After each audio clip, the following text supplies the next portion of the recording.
त्योहार एक माध्यम बन गया है कि एक एजेंडा पूरा करना। आज आप देखें ना कि इन्होंने आम हिंदुओं की भीड़ को ज़ॉम्बीज बना दिया है। वो नफरत के प्यासे हो गए हैं, वो दंगों के प्यासे हो गए हैं और इसी से इसकी प्यास बूझ रही है। ये बड़ा शर्मनाक है। और सालार गाजी के मज़ार पे चढ़ करके ये जो कर रहे हैं, जिनका इतिहास गौरवशाली नहीं है, वो इतिहास को बदलने की बात है। क्योंकि जो वो जब अपने अतीत में झांक कर देखते हैं तो उनको शर्म महसूस होती है कि भाई उनके जो आइडियोलॉजिकल फोर फादर्स थे, जो राजनीतिक, जो वैचारिक, जो इनके पिताजी थे, उन्होंने देश के आज़ादी के आंदोलन में गद्दारी की। तक आप सत्ता में हैं, आप अपनी मनमर्जी करें, पर इतिहास तुम्हें उन काले शब्दों में लिखेगा कि वो कौन सा दौर था। जैसे आज हिटलर को याद करते हैं, वैसे ही तुम कैसे याद किए जाओगे? तुम इतिहास के सबसे घटिया दौर की वजह से याद किए जाओगे, सबसे क्रूर लोगों में, तानाशाहों में याद किए जाओगे, जिन्होंने मुसलमानों पर, देश के अल्पसंख्यकों पर जुल्म किया। देखिए, पहली बात तो ये है कि ऐसे लोग खुद अपने मजहब को बदनाम कर रहे हैं। मैं जहाँ तक हिंदू मज़हब की बात हो या चाहे उनके धर्म गुरुओं को ले लें, मुझे लगता है कि उनको खुद आकर के ऐसे मामलों में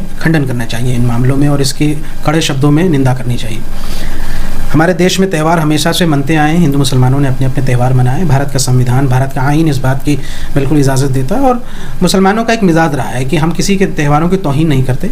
और आपने कभी नहीं देखा हो कि रमज़ान के दिनों में हम जाके कह रहे हो कि भाई हमारा रमज़ान चल रहा है तो आप सब खाने पीने की दुकानें बंद कर दो, जैसे नवरात्रा में ये करते हैं। बीजेपी वालों ने, हिंदू संगठनों ने निकाला कि भाई नवरात्रे में ये बंद कर दो। ये सब ड्रामे हैं, ये ढकोसले, ये असली हिंदू नहीं हो सकते।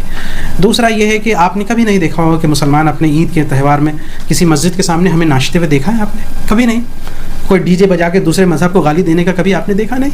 ना हम किसी के मंदिर के सामने झंडा लहराते हैं, ना उनको नारे लगाते हैं। ये सब जो कर रहे हैं, ये बीजेपी एक नफ़रत की मुहिम चला रही है, जिसका असर है कि आम हिंदू भी जो है अब उनके जहनों में नफ़रत फैल गई है। और त्यौहार एक माध्यम बन गया है कि एक एजेंडा पूरा करना। जब तक इनके यहाँ कोई दंगा करने का ना प्लान हो, जब तक ये अपना एक वर्चस्व दिखा करके दंगा करना और कह सकते हैं विवाद पैदा करना, इससे राजनीतिक लाभ भी मिलता है। और इसके पीछे कहीं ना कहीं वो राजनीतिक पार्टियां हैं जो हिंदू वोट बैंक बनाना चाहती हैं। आज आप देखें ना कि इन्होंने आम हिंदुओं की भीड़ को ज़ॉम्बीज बना दिया है।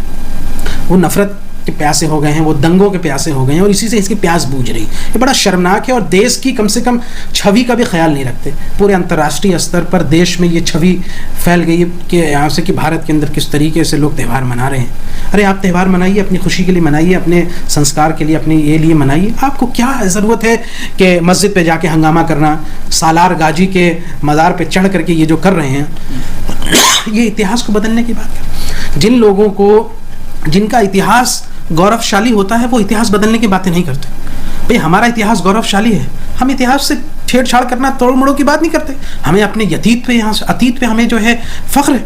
जिनका इतिहास गौरवशाली नहीं है, वो इतिहास को बदलने की बातें करते। क्योंकि वो जब अपने अतीत में झांक कर देखते हैं तो उनको शर्म महसूस होती है कि भाई उनके जो आइडियोलॉजिकल फोर फादर्स थे, जो राजनीतिक, जो वैचारिक, जो इनके पिताजी थे, उन्होंने देश के आज़ादी के आंदोलन में गद्दारी की। 1857 के क्रांति में कौन इनके लोग थे बताइए ना? भारत की आज़ादी के आंदोलन में कौन लोग? एक भी नहीं। तो जब ये इतिहास को देखते हैं तो इनको शर्मिंदगी महसूस होती है। इनके अंदर वो तड़प है कि हमको इतिहास को बदलना है। लेकिन शुक्र है शोएब जामई को और भारत के करोड़ों मुसलमानों को कि हमें अपने गौरवशाली इतिहास पर, अपने अतीत पर फ़ख्र महसूस होता है, गर्व महसूस होता है कि हमारे आबा व अजदाद वो थे जिन्होंने 1857 की क्रांति में अपना बलिदान दिया। मगर जिन्होंने भारत की आज़ादी के आंदोलन में हो, भारत को बनाने में हो, या देश को गौरवशाली बनाने में जो आंदोलन में अपना जो योगदान दिया, हम सबको उस पर गर्व है। एक प्रचार लगातार चल रहा है कि कानपुर में लगा जो है मुसलमानों ने पत्थर मारा, शोभा यात्रा। झूठी अफवाहें होती हैं। हमने लगातार कई बार देखा इस तरह की झूठी अफवाहें फैलाई जाती है और इन्हीं के थ्रू यहाँ से ये पत्थरबाजी करते हैं या फिर अफवाह फैला के एक दंगा करना चाहते हैं राजनीतिक लाभ के लिए। और ये कुछ ही लोग होते हैं, लेकिन उसकी वजह से जो है नफरत का माहौल फैलता है और ये बहुत ही गलत है। मुझे लगता है कम से कम बीजेपी नहीं संभल रही है तो कम से कम हिंदू समाज के लीडर्स को आके इसका कंडेमनेशन करना चाहिए। और एक मोडस ऑपरेंडी, एक तरीक़ेकार बन गया है कि खुद ही नफरत फैलाओ, खुद ही पत्थर फेंको, खुद ही मस्जिद के सामने जाके हंगामा करो और उसके बाद जब हंगामा होता है, दंगे होते हैं, तो मुसलमानों के घर तोड़े जाते हैं। फिर मुसलमान ही फंसते हैं, सालों सालों तक वो जेल की यहाँ से सलाखों के पीछे होते हैं, केस मुकदमे होते हैं। इन्होंने एक धंधा बना लिया है कि भाई हम अपने तरीके से कोई एक झमेला करना है और फिर उसके बाद बुलडोज़र तैयार है, मुसलमानों के घर टूटेंगे, ना केस हुआ ना मुकदमा हुआ, मुसलमान का घर टूट गया, परिवार। ऐसा ये कब तक चलेगा? अरे जब तक आप सत्ता में हैं, आप अपनी मनमर्जी करें, पर इतिहास तुम्हें उन काले शब्दों में लिखेगा कि वो कौन सा दौर था। जैसे आज हिटलर को याद करते हैं, वैसे ही याद किया जाएगा। ये तो उनको सोचना है। कि तुम कैसे याद किए जाओगे, तुम इतिहास के सबसे घटिया दौर की वजह से याद किए जाओगे, सबसे क्रूर लोगों में, तानाशाहों में याद किए जाओगे, जिन्होंने मुसलमानों पर, देश के अल्पसंख्यकों पर जुल्म किया। ये एक बहुत ही गलत बात है। आप एक हिंदुत्व लोग हैं, हिंदुत्व की बात करते हैं, वो कहते हैं कि शांति का धर्म है, और आप इन्हें हिटलर से कंपेरिजन कर रहे हैं। नहीं, हिंदू धर्म की कभी बात नहीं, मैंने एक राजनीतिक विचारधारा की बात की। हमारी लड़ाई उस खास विचारधारा से है और बिल्कुल आरएसएस के खिलाफ हम लड़ाई लड़ेंगे, उस राजनीतिक विचारधारा के खिलाफ हमारी जद्दोजहद जारी रहेगी। किसी मजहब से हमारा कोई बैर नहीं। हमारी पार्टी में हिंदू भी हैं, मुसलमान भी हैं, सभी धर्म के लोग हैं, वो हमारे साथ ईद भी मनाते हैं, हम उनके साथ उनके त्यौहार भी मनाते हैं, कभी कोई ऐसा विवाद नहीं रहा। लेकिन उस खास विचारधारा के जो लोग हैं, ये लोग देश में दंगा कराना चाहते हैं और हमें इस पर बोलना चाहिए। अच्छा, एक बीजेपी के शिवसेना के लीडर है जो कह रहे हैं कि अगर शाहीन बाग बना वक्त प्रदर्शन को लेके, तो वो कह रहे हैं कि जलियाला बाग भी याद रखिएगा, जलियाला बाग बनाने। ये देखिए, शाहीन बाग सिर्फ जगह नहीं है, बल्कि विरोध के स्वर जो उठे हैं उसकी एक विचारधारा भी है, और सरकार तक अपनी बात पहुंचाने का एक शांतिपूर्ण। शाहीन बाग 104 दिनों तक हम लोग आंदोलन में थे और हमने अपनी भूमिका अदा की। वहाँ से तो एक पत्थर भी नहीं चला। शाहीन बाग आंदोलन के दौरान उस जगह पे, जिस खास में, बाकी और जगह पे नहीं बात करता, किन लोगों ने दंगे करवाई वो आज सरकार में बैठे सब जानते हैं, लेकिन शाहीन बाग के अंदर तो एक पत्थर भी नहीं चला। कभी पुलिस से कोई झगड़ा नहीं हुआ, कोई झड़प नहीं हुआ। जितना शांतिपूर्ण आंदोलन शाहीन बाग के अंदर हुआ, आप देश के अंदर कोई भी ऐसा आंदोलन दिखा दीजिए 70 सालों के इतिहास में कि 104 दिनों तक कहीं धरना रहा हो और कुछ ना हुआ हो। यहाँ तो 4 दिन कहीं पे धरना होता है तो गोलियां चल जाती है और क्या क्या नहीं हो जाता है। हमारा तो 104 दिनों तक धरना चलता रहा। आप एक इंसिडेंट ऐसा बता दीजिए। लेकिन शाहीन बाग की आप बात करते हैं, जलियांवाला बाग की बात करते हैं, तो जलियांवाला बाग किन्होंने किया? अंग्रेजों ने किया, जनरल डायर ने किया। क्या हश्र हुआ उनका? तो जो हश्र अंग्रेजों को हुआ वो हश्र आपका भी होगा। आपको भी भारत की सत्ता को त्याग देना पड़ेगा, आपके खिलाफ भी आंदोलन होंगे। डर लग रहा है। अगर आप जलियांवाला बाग करना चाहते हैं, आप जनरल डायर बनना चाहते हैं, तो हमारे लोग भी शहीद भगत सिंह बनेंगे, हम भी शहीद भगत सिंह होंगे, हमारे पास भी राजगुरु है। ये देश लड़ेगा। फिर तुम जलियांवाला बाग बनाओ, हम स्वतंत्रता सेनानी बनेंगे।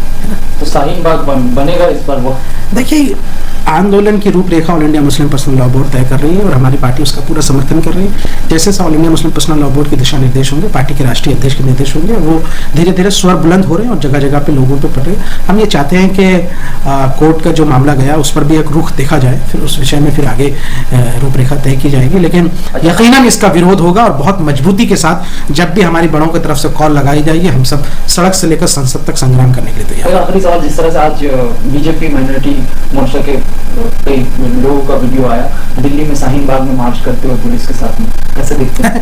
ये तो एक ड्रामेबाजी है, पॉलिटिकल स्टंट था, लेकिन वो फेल हो गया।